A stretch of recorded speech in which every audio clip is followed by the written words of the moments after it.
miliyoni bivugwa yuko uyu Coach Gael yatangaje kiriya kirori kugira ngo iriya show ya Jose Chameleone be yagira ngo afate ijambo abwira abanyarwanda ko Chris Brown byabaye dani muri uno mwaka agomba kuza gutaramira hano mu Rwanda. Byavugishije abantu benshi rero mu bitangazamakuru bigiye bitandukanye. Hari ibitangazamakuru byo muri Uganda, byo mu Burundi ho byabaye ibindi mu Burundi byacitse mu Burundi rwose bavuze uti reka ibyo ngibyo babifata nk'indoto.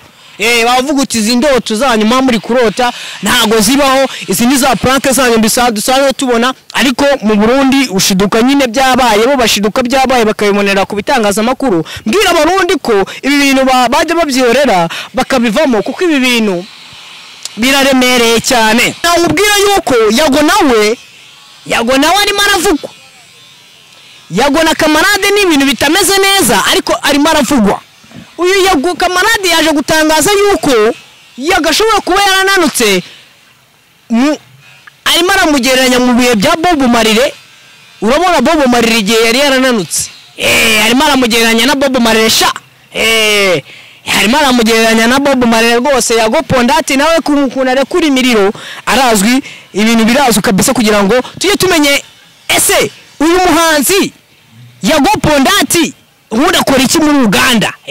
Ubundi ni umucontent, akora ibiki, akora nk'umuhanzi, aririmba indirimbo zo mu Rwanda akazohereza ni muri Uganda, ni ibiki ubundi VIP ze bimeze bite?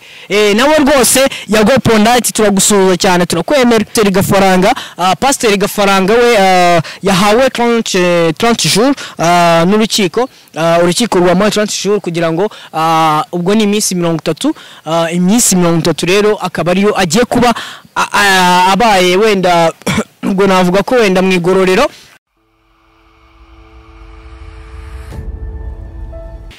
Turabakire kuri Benita TV show.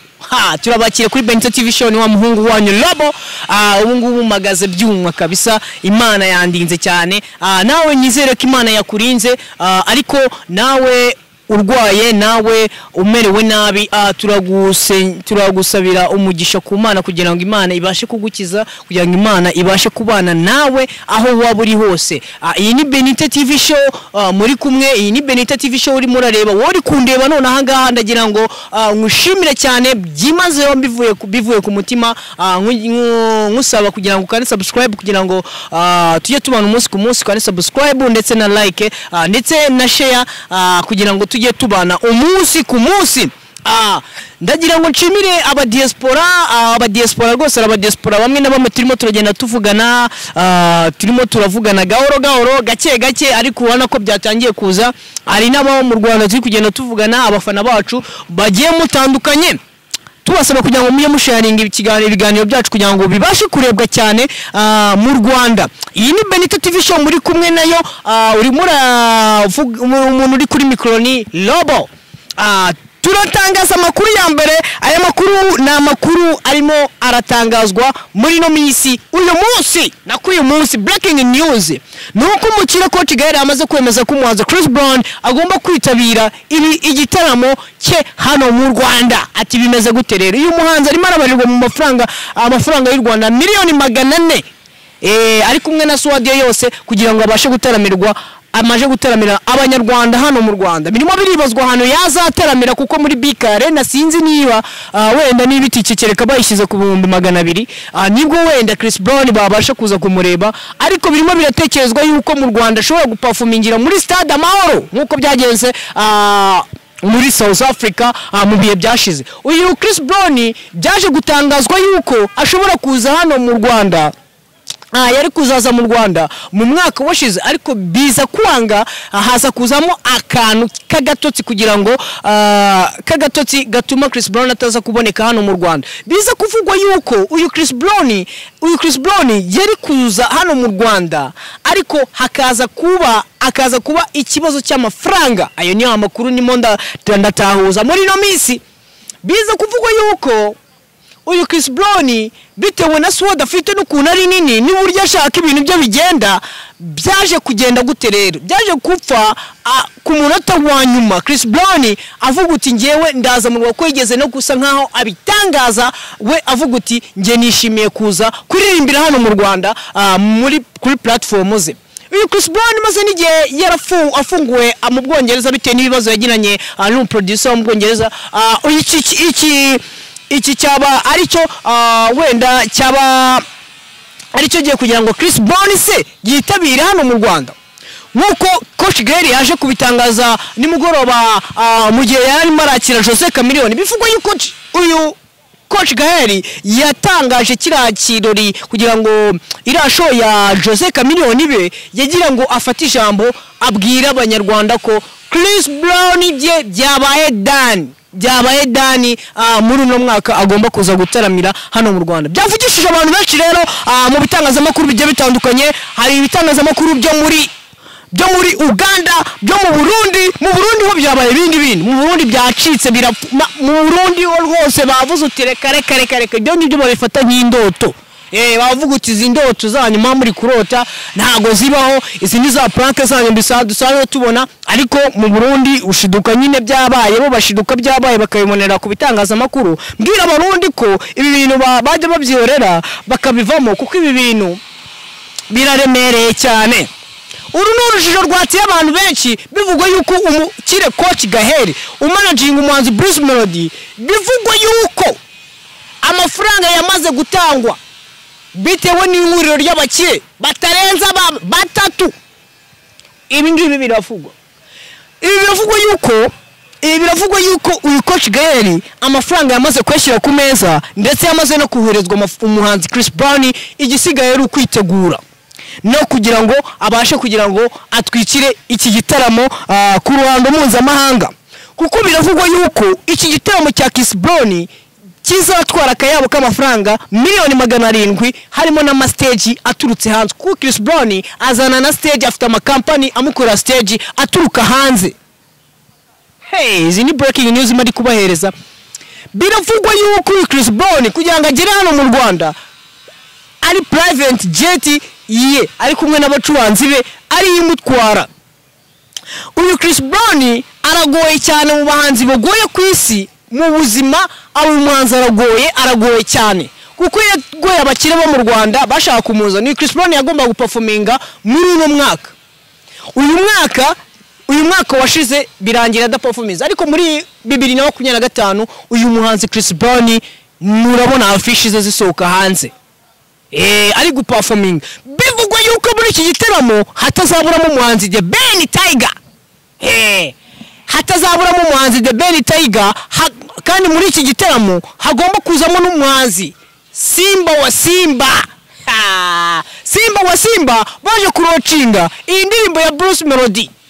Ibi ni ibitaramo bizabera hano mu Rwanda bigatera akaduruvaye mu banyamakuru no mu bitangazamakuru byo muri East African, kuko byose bizabyateraniye ahangaha mu Rwanda. Biravugwa yuko conference izabera conference ya Bruce ya Chris Brown izabera muri BK Arena.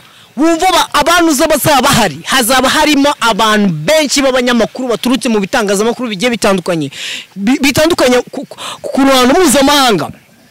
Ibi ni ibintu ari n'amakuru usanga kuri Bento TV show, ariko reka mbabwize ukuri yuko ko ibintu bizaba ari ibindi mu minsi iri imbere. Reka tubitegereza amaso, tubihanga amaso kugira ngo turebe se ni ibiki bizaba.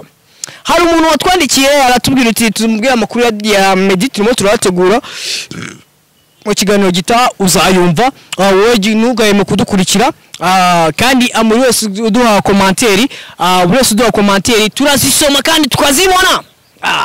Ndabashimira cyane buri muntu wese uri kundeba, ariko mbahereza akanya kugira ngo mujye mumereza commentaire natwe turebe ahantu dufite minenge mu biganiro dufite minenge.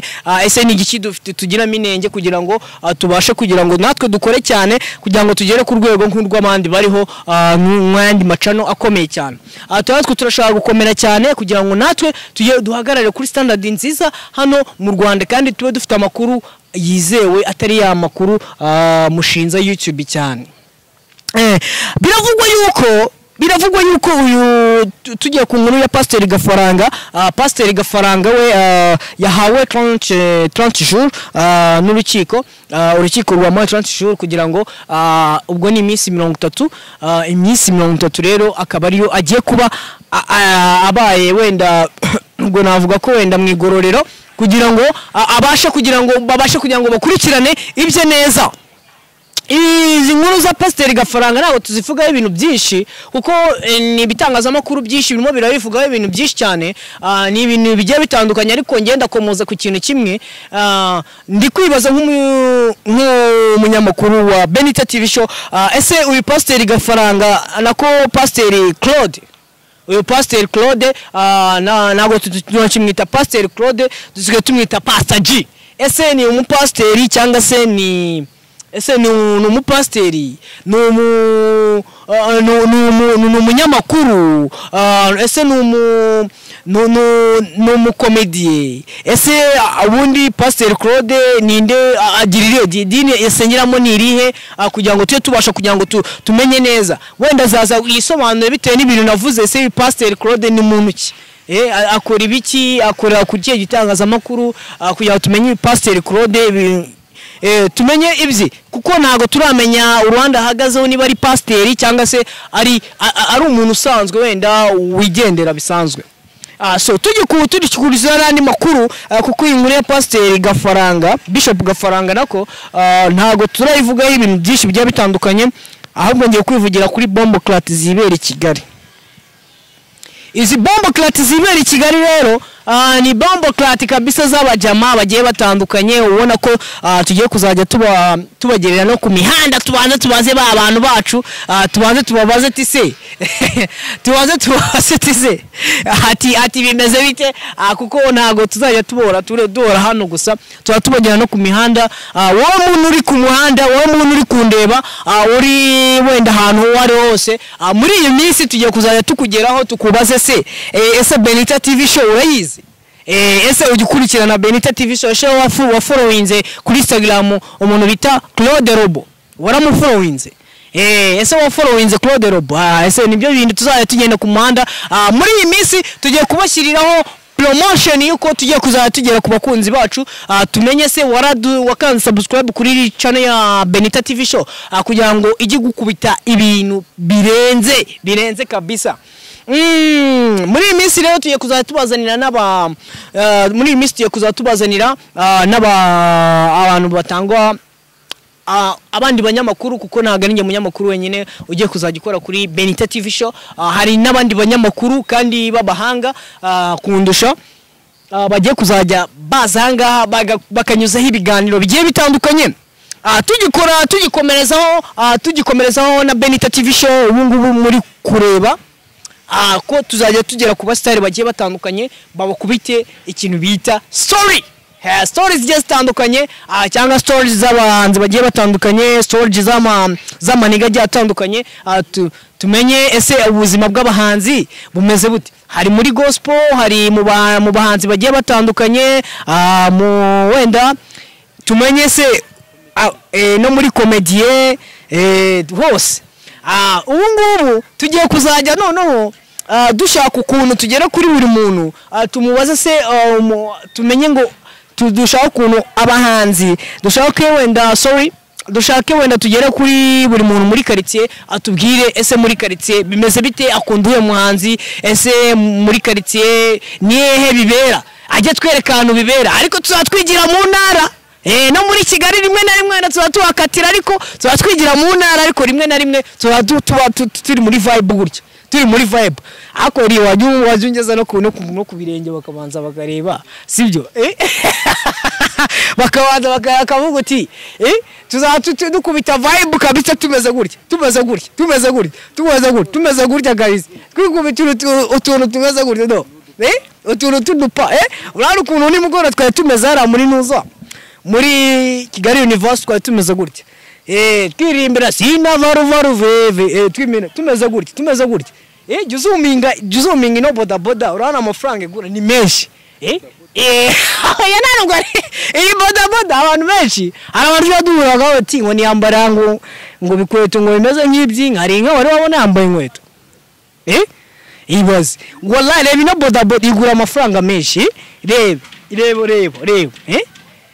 ariko aba bantu kweri bagiye basirimuka kweri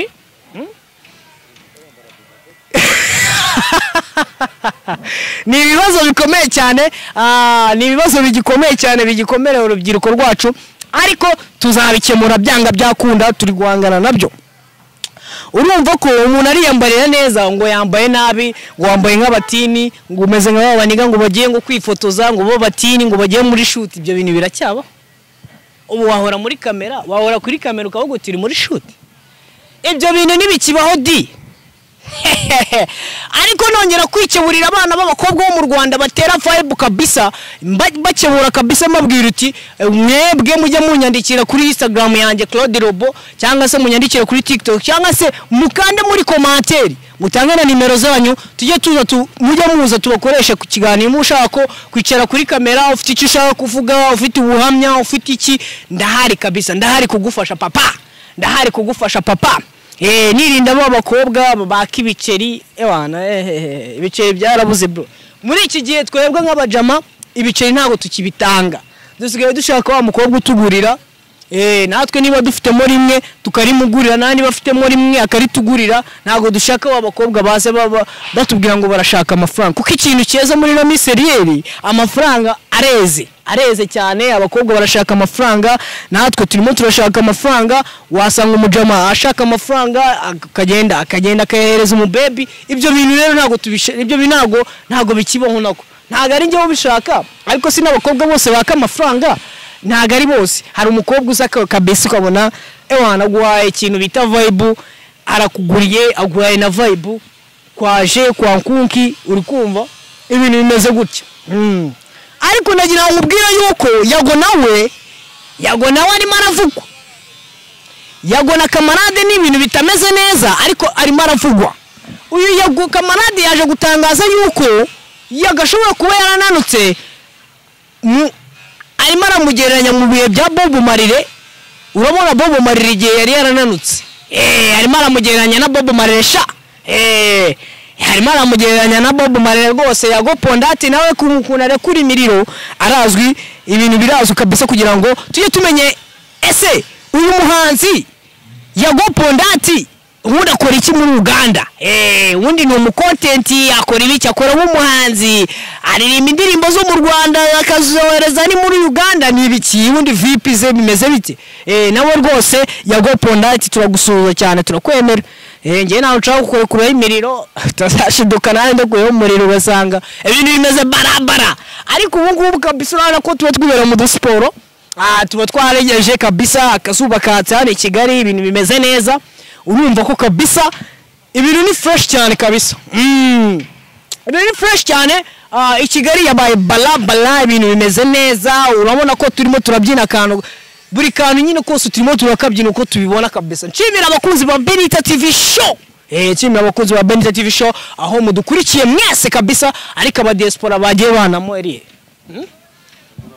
bagiye banamo kweri nkajya mbakubita vibe zimeze gutya gahoro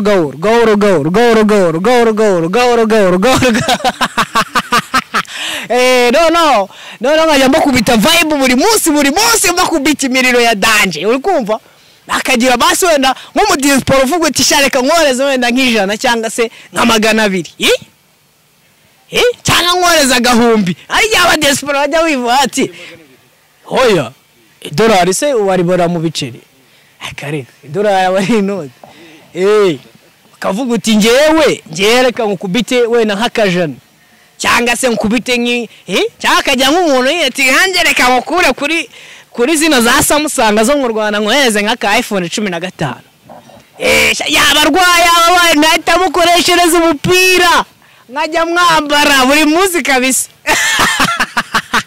nukuri kw'Imana mara ari gihe umuntu manye akwikundira nyine tu ukauploading ibintu akakwikundira yamara kwikundira akaguhereza ibiceri ariko ntago ndi kubwira babacama banje babandi bavini imwe na Semungu agaribo ndi kubwira gusa ariko nabo ni iniga yanjye tujya duhura ariko bitavuze ngo tucininga kuri za kwaje ntago ndi umusangira ngendo ngewe ariko noneho turajya kuzajya bakubita vibe turi kubyina gutya gake gake tubyina nkaho turimo turavuga ese bimeze ariko hazajya nzana abahanzi abahanzi burasi bajya babikora neza ikibazo abapeti b'iyi minsi ntago bareba channel zigezweho mani nibyo fresh ariko nagira ngo umenyeshe yuko uri gukurikirana Benita TV show right now wari kudukurikira uri mu mahanga wari kudukurikira uri wibereye iwanyu maze kurya maze guhaga uri muratura umubiri nk'uwa Jackson wa mipango ugose kabisa wowe turagushimira cyane ko twibutsa ko hari n'abatabibonye hari abajama bafite ibibazo hari abamama bafite ibibazo hari abapapa bafite ibibazo hari imiryango ibiri mu bibazo ariko musenga Imana birakira buri Imana ibereho kuba abantu ibereho kuba ibibazo byanyu ntukihebe Imana irahari papa ntukihebe Imana irahari wowe wihebye uri mu bitaro Imana irahari none ahangaho ubu Imana ishobora kugukiza ibibazo byose urimo byose niyo mpamvu ubona mba ndi kwibyinira gutya gahoro mba ndi kwibyinira mafite ikisasha bandi kwibyinira gahoro abafite icyo bafite ahagiye mu kira gukunda ati papa wereka ngo nagire inote ya 200 inote ya 200 ubwo uzifite eri uhita utangira kabisa ukajya hejuru cyane ugatangira kabisa ugatwika kigaruka yishumika abantu bakavuga uti umujama amafaranga yakuye ibintu bimeze bite ugatwika kabisa ariko muri no minsi kabisa usanga ari abantu bafite imitima myiza bafite rwose ubona ko kabisa bashaka no guteza imbere cano iyi cano ni yanyu banyarwanda iyi cano ni yanyu bavandimwe iyi cano ni yanyu rwose ariko ushatse kumbona kuri nimero yanjye wambona kuri 0794 24 ariko naribagirwa breaking news wallahi breaking news ngeraho none ahangaha nuko ikipe ya APR yamaze gusinyisha gusinya amasezerano n'umuhanzi bita Jose Chameleone yamaze kuba update ku mukino wa nyuma APR izakina igiye gutwara igikombe papa iyi ni celebration y'ukuntu Jose Chameleone agomba gutwara igikombe ariko kumwe n'ikipe ya APR nako APR igomba gutwara igikombe iri kumwe n'umuhanzi bita Jose Chameleone ndetse n'umuhanzi Bruce Melody uzaperformingira aho ngaho. Iyi ni breaking news. Ibi birimo biravugwa yuko Jose Chameleone akiri mu Rwanda kugeza igihe APR izatwarira igikombe aperforming kabiri nyuma yo guperforminga muri Kigali Unifaso. Ibi zini breaking news. Ariko izi breaking news muzisanga hehe kuri Benita TV show. Birimo biravugwa yuko Jose Chameleone bitewe n'ukuntu yageze mu Rwanda kakunda cyane. Birimo biravugwa yuko azaperforminga ku mukino wa nyuma. Championa irangira APR bayihereza igikombe cyayo iperforminga n'umuhanzi bita Jose Chameleone sinabarubaru bebe nadagamina wewe ana barubare dakurayereka ubwiza kuri bizaba ari ibirori kabisa. Bruce Melody namanuka Katerina ariko wallahi reka ngubwiza kuri bizaba ari ibirori bigiye bitandukanye hano mu Rwanda kuko vibe zaba zirenze kurusha ibindi bintu. Kuko abafana ba Sport nakubwiye ejo bundi rero abafana ba Sport batangiye gutera amabuye barimo barakurikiranwa. Abafana ba Sport barahanwe bagira umujinya bagenda ahantu APR kinira bashaka gutera amabuye. Ibi ni ibintu birimo biravugwa ko abafana ba Sport bamwe na bamwe bashaka gukurikiranwa bitewe n'umujinya wabo udafite inenge kabisa. Shimira buri muntu wese wari urimo randeba ariko bana yanjye rwanyibutsa breaking news no kuri bw'Imana. Rafiki twaje kureba mu gitaramo muri Kigali Unifaso. Rafiki wari warabuze. Rafiki twumvaga yarigiriye hanze. Rafiki aya magambo yaje gutangaza abantu benshi cyane. Kuko uyu Rafiki yaje gutangazwa n'ukuntu Rafiki afite depression. yuko atajya abona ibitaramo abantu bategura ibitaramo nyamara uyu Rafiki twakuze tumwumva twakuze tumubona buri teka ryose. Uyu Rafiki n'umuhanzi utwika ufite hit zigera mu 10. Uyu Rafiki afite hit y'imyaka yose zigera ibaho. Na kipe n'imwe izigera itwara igikombe bataririmbye indirimbo ya Rafiki.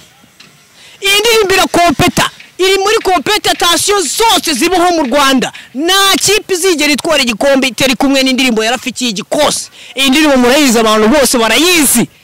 Barayizi. Uyu muhanzi Rafiki yaje kuzamurwa kuri stage, abantu baratangara baravuga uti Rafiki avuye hehe. Nyamara Rafiki ni umuhanzi uzwi cyane mu banzi bose twigeze tubona muri showbiz, ariko ni umuhanzi utarizewe cyane n'abantu bo muri showbiz bumva ko Rafiki yabaha amafaranga uko kereka Rafiki niba ashobora kuba yarigiye mu buzima bwe bwite nk'uko twigeze kumva umuhanzi bita, hari umuhanzi kera witwaga waririmbaga rap, waririmbaga rap ndamwibagiwe ariko se MC Mahonball nawe umuntu wambwira ubuzima bwe yibereyemo n'umuhanzi no gufasha urwego runini cyane agafata rap nyarwanda akayizamura. Ni mu bahanzi bazamuye rap nyarwanda abandi baza bamwigiraho kuko n'umuhanzi wasaga neza nk'umuhanzi bita Tupac. Niba umuhanzi bita Tupac neza, twirira sambusa zitetse mu mamesa no mu buto. Eriel niyo ndirimbo utarakunyuza mu matwi ngo uyumve, sinzi niyo utarayumvishije. Reka nkubwize ukuri iyo ndirimbo naye niyo utarumvise indirimbo bita igikoskose ni cyari cyande. Uwo muhanzi Rafiki n'ibindi uzakijyana umuhanzi bita Rafiki n'ibindi we ararenze, ariko byaje gutangaza abantu Rafiki coga style coga ari kuri stage kabisa muri Kigali Universal. Tugikomeza na breaking news zacu, nubwo nshaka gusoza Eriel kanyibutsa utuntu sinzi utundi tuntu nawe nibagiwe, ariko reka nkubwize ukuri ko ibintu byari bimeze neza ara muri Kigali Universal, aho ibintu natangaje kabisa by'umukire noneho byaje gukuraho abantu imitima, biravuga uti ibi byo bigiye gutangaza, bigiye no kwemeza abantu bo muri East African, ushyizemo Congo, ugashyiramo Uburundi, ugashyiramo Tanzania, ugashyiramo na Uganda, ugashyiramo ndetse n'igihugu cya Kenya. Ariko uyu muhanzi Chris Brown nagera mu Rwanda amabara azaba muri showbiz, kuko rwose abantu bazaryoherwa na showbiz kuko nta muntu n'umwe uba muri showbiz muri South Africa utazaba uri mu Rwanda, kuko mu Rwanda tuzaba twakiriye abashyitsi ku rwego rutangaje bitewe na showbiz zaba yabereye mu Rwanda ihabanye n'izindi showbiz bo mu bindi bihugu, kuko iki gihugu nicyo kijya kuzajya kiberamo showbiz kugira ngo noneho twerekane ku Rwanda mpuzamahanga ko turenze. Kuko noneho ibintu byatumye turenga kurusha ibindi nuko ino bare yatangaje abantu benshi batari bazi bare cyangwa se batari bazi imbere muri BK Arena, kugira ngo babanze aho Chameleone yagezemo akavuga uti ibi ntago bibaho, akavuga uti ngiye nicaye hano muri NBA, cyangwa uti ngiye ndi muri Leta Zunze Ubumwe za Amerika muri NBA cyangwa ndi mu Rwanda. Hari iyo wicaye muri Arena wagira ngo uri muri NBA. Kabisa ewana Rwanda kabisa no yambaye Vigi Bonda, ubona ko kabisa ibintu bimeze neza biri ku murongo. Reka dusoze nshimira buri muntu wese wabashije kugira ngo abone ko turi kumwe 5 kuri 5. Mwari muri kumwe na Lobo umuhungu wayo kabisa, ubashimira cyane. Nshimira aba diaspora, nshimira buri muntu wese kabisa wabashije kugira ngo akurikirane ikiganiro cyanjye akiyangize. Nyamuneka mujye murangiza ikiganiro, mujye mureka ibintu byo kuba mureba ibiganiro iminota 2, dore natwe niho tuba ducunye kugira ngo tubereze amakuru ameze neza ari moto kabisa. Ndashimira buri muntu wese, nshimira buri muntu wese wari uri kundeba. Yari Benita TV show, ndabakunda cyane. Ciao, I love you.